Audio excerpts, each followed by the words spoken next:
From grass to grace story of a woman who was being thrown away by her husband for having blue eyes.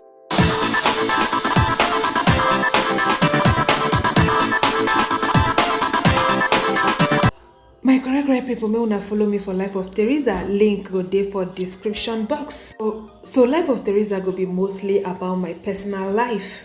But presently, na Big Brother review they do. Alright, so the bonge story I get for una today. Na woman wey they call and say Risi Cat, wey be say she and her children they get blue eye. Now wow, civilization, but civilization never enters some kind places. She say on top these blue eyes where she and her children they get, now make her husband pursue them come up for us. Say why una come they get blue eye like this? Waiting they happen, waiting they shell. Then she can't go find her way. So now on top this cry where she can't cry Now he come make Risi Cat and her children come become instant trend for inside social media and everywhere where you fit talk about. As she broke the news say her husband abandoned her with the 2 children. Because of color of waiting. Now then create yourself. Bamana. Now so Nigerians they can't take sight they can't take sight can't they condemn the husband actions. Nobody even care to say make it hear the husband side of his story. So as the news can they go viral like that, say the husband leave her and all those kind of things, so many people can they feel for her. People can't they feel for her until one man where they call and say Bakare Mubarak can hear the thing for Twitter can say Habamana. Okay, we'll be Bakare Mubarak. Bakare Mubarak that be one of the tallest model for sub-Sahara Africa. So as he can hear the mattress, now he can say chai on top this Matthias in no go waiting again. Now so in can come out within team they can go they search for Risi Cat and her children's. As something where Baba got their hand they inside, now so in can take see them all. And Nigerians in their hundreds then they do their bits to help to ensure say their welfare they sustained. The level there be say everybody just try what if you do at all. Now ain't go everly day bad pass. So as guy man can see in family then the trend for inside social media.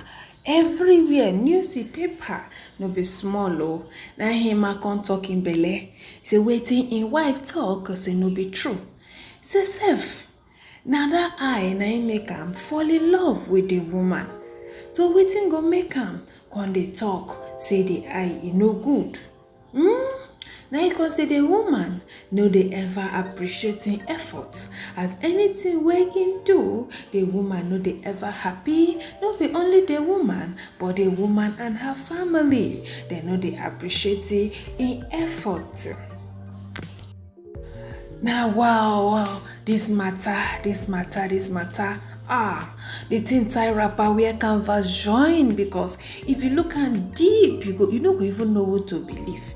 Because if you look the other side, the man say now the eye make him fall in love. Then you go ask yourself, say, waiting make the man come day with you. Instead say you get blue eye, in can't toast you. Say tele una do kerewa the first time, una do kerewa the second time. Una get 2 children, and the woman said to say she supposed get 3 children, but the third one can't get. That one say get brown eyes, but that one can't go meet Baba them. So the level there be say, me not to understand though. I no go lie for una.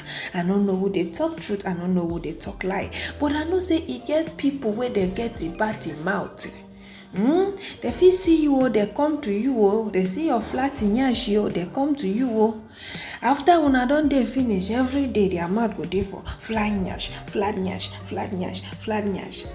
You think say you fine? Flat nyash. And especially when they know say the thing dey pepper you, they go dey do am make the thing dey pain you.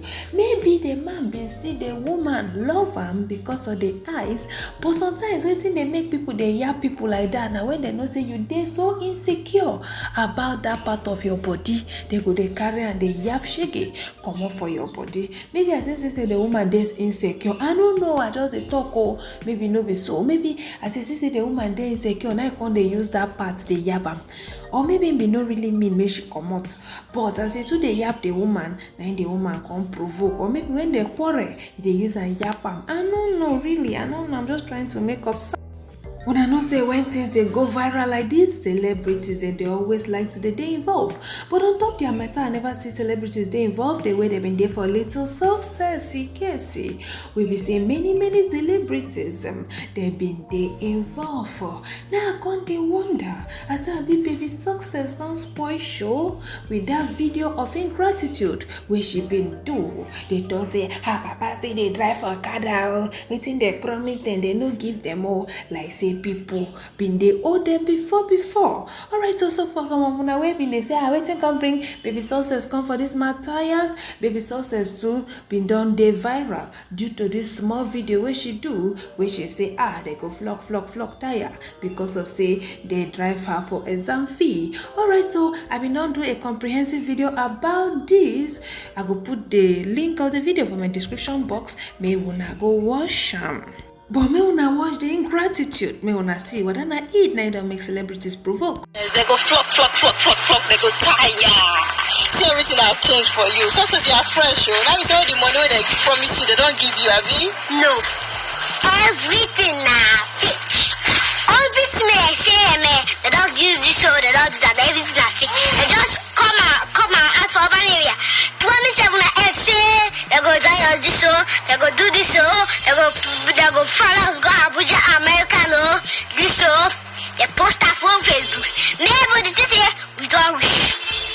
Are you serious? Yes, everything are fake. I didn't say they give your father a job. They don't give my daddy any job. And I see they did you could make the right job. Your mom my mommy said the job me they ever give herself.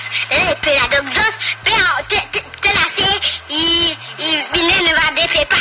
Give her 10,000 make it all Are you serious? That's where they go now. Who they pay your school? She can say that scholarship where they give her from primary 4 to 6. So that thing can paint celebrities where many of them can react and not go carry all the videos put here because the thing go waste our time because that is not our topic of this socials. Alright, so the level there we see. Many people don't rise to fame like that, even in the case of Jumoke, the bread seller. She did not rise to fame like that when Tiwa Danjuma snapped her with bread for her head.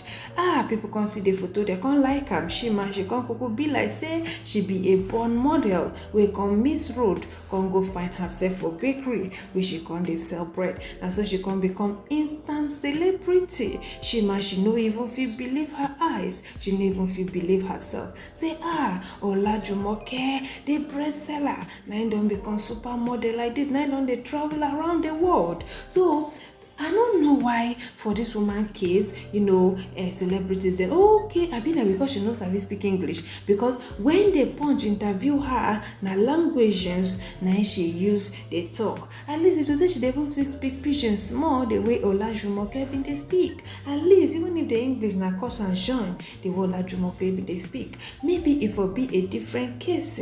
Alright, so this celebrity now don't come out, come talk. Say no be to the snap people picture. Say me they remember Ola Jumoke where she did now. But wetin me I come dey talk say haba mana motivational speaker too una don dey too much. Wetin dey happen, wetin dey shele, wetin dey kpai. Leave everybody may do wetin he wan do. Who wan snap picture may snap. Who wan do gbogbo tigbo may do. Everybody go do as in power reach. You where you be mini knowers, do the one way you fit do. Alright, so make I read wetin she read. She say fame is hard. Don't let the glamour on SM fool you. To sustain it, you really need to want it. But you are right, my dear. Now that we know her story, thanks to her photo shoots, helping her grow at whatever it is, she already does will be a longer lasting solution to self-sufficiency than instant fame. Though, if they no snap the photo now, I won't go see her help her now. So she now wrote again, we should help people become the best version of themselves rather than creating a whole new reality for them. This blue-eyed woman, what does she do? If she's a petty trader, for example, it might be better to get her a bigger shop and give her capital to upgrade her business. You have a point in what you're saying, but if they not take that photo, they can't make her viral. Who be the people wey go help support na? Abi you don't count your own money keep for ground? As the thing they go viral, many people go they see, they go they pick interest. Everybody go say, okay, take my own. Not all nine bad pass. We don't see so many people where they don't enjoy so many things because of this social media and how viral their video or their photo go. Even the other boy even the dance ballet the other day, he don't get scholarship. So I beg, forget that yarning, my sister. Everybody doing own as if we do. All this when I'm motivational speaking, don't tire me.